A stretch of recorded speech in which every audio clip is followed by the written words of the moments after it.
Hi, എന്താണ് ഇന്നത്തെ പരിപാടി? ഈ തിളയ്ക്കുന്ന സാധനം കണ്ടോ? ഈ പാത്രത്തിൽ കിടന്ന് കളകളാൻ തിളയ്ക്കുന്ന സാധനം ഒരു വെടിച്ചിൽ ബീഫ് അച്ചാറാ. ഇതിന്റെ റെസിപ്പി പറഞ്ഞു തരട്ടെ, വയോ. ഏകദേശം 1 കിലോ ബീഫാണ് ഞാൻ എടുത്തിരിക്കുന്നത് ഇവിടെ. അതിലേക്ക് 1 ടേബിൾ സ്പൂൺ മുളക് പൊടി, 1.5 ടീസ്പൂൺ ഉപ്പ്, 1/2 ടീസ്പൂൺ മഞ്ഞൾപ്പൊടി ഇട്ട് നന്നായിട്ട് മിക്സ് ചെയ്യുക. മിക്സ് ചെയ്തതിന് ശേഷം അടച്ച് വെച്ച് ഏകദേശം 5 വിസിൽ വരുന്നവരെ കുക്ക് ചെയ്യുക കേട്ടോ. ഇപ്പം നമ്മുടെ ബീഫ് കുക്കറിനകത്ത് ഏകദേശം 5 വിസിൽ കഴിഞ്ഞു. ഏകദേശം ഒരു 25 മിനിറ്റ് ഞാൻ വെയിറ്റ് ചെയ്തിട്ടുണ്ട്. ഇപ്പം നന്നായി വെന്ത് കിട്ടിയിട്ടുണ്ടാവും. നമുക്കൊന്ന് തുറന്നു നോക്കാം. നന്നായിട്ട് വെന്ത് കിട്ടിയിട്ടുണ്ട്. അപ്പം ഇതൊന്ന് നന്നായിട്ടൊന്ന് ഒന്നുകൂടെ ഒന്ന് ഫ്ലെയിം ഓൺ ചെയ്ത് നന്നായിട്ടൊന്ന് വറ്റിച്ചെടുക്കണം. ഇപ്പം നമ്മുടെ ബീഫ് ആ വെള്ളമെല്ലാം വറ്റിച്ച് നല്ല ഡ്രൈ ആയിട്ട് എടുത്തിട്ടുണ്ട്. ഇനി ഇത് നമുക്കൊന്ന് ഫ്രൈ ചെയ്തെടുക്കണം. ഓക്കെ,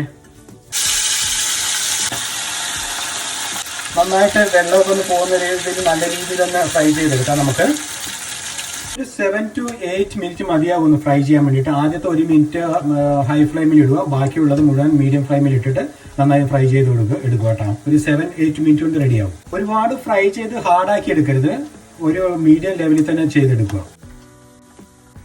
അതിനു മുമ്പായിട്ട് നമുക്കിതൊന്ന് അരിച്ചെടുക്കണം. നമ്മൾ ബീഫ് ഫ്രൈ ചെയ്യാൻ എടുത്ത കോക്കനട്ട് ഓയിൽ തന്നെയാണ് ഇവിടെ എടുത്തിരിക്കുന്നത്. ഏകദേശം നമ്മൾ അതിൽ 3/4 കപ്പാണ് എടുത്തിരുന്നത്. ഇതിപ്പോൾ അതിനുശേഷം ഇപ്പോൾ 1/2 കപ്പ് ആയിട്ടുണ്ട്. എണ്ണ ചൂടായി കഴിയുമ്പോൾ അതിലേക്ക് കടുക് ഇടുക. കടുക് ഒന്ന് പൊട്ടി വരുമ്പോൾ അതിലേക്ക് 3/4 കപ്പ് ജിഞ്ചർ,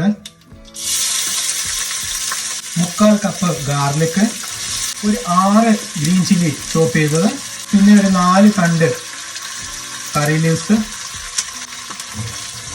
ഇതിട്ട് നന്നായിട്ടൊന്ന് വഴറ്റിയെടുക്കുക.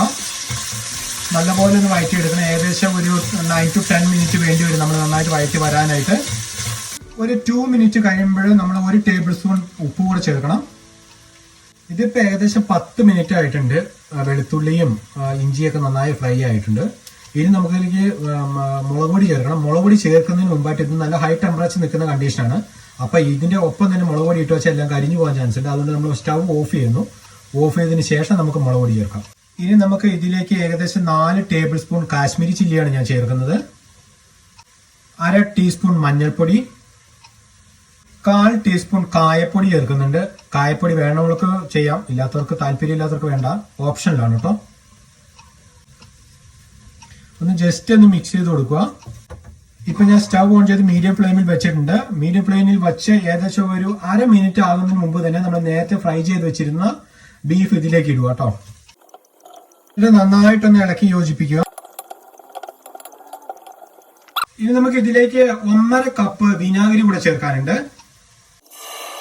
അവസാനമായിട്ട് 1 ടേബിൾ സ്പൂൺ ഉപ്പ് കൂടെ ചേർക്കാനുണ്ട്.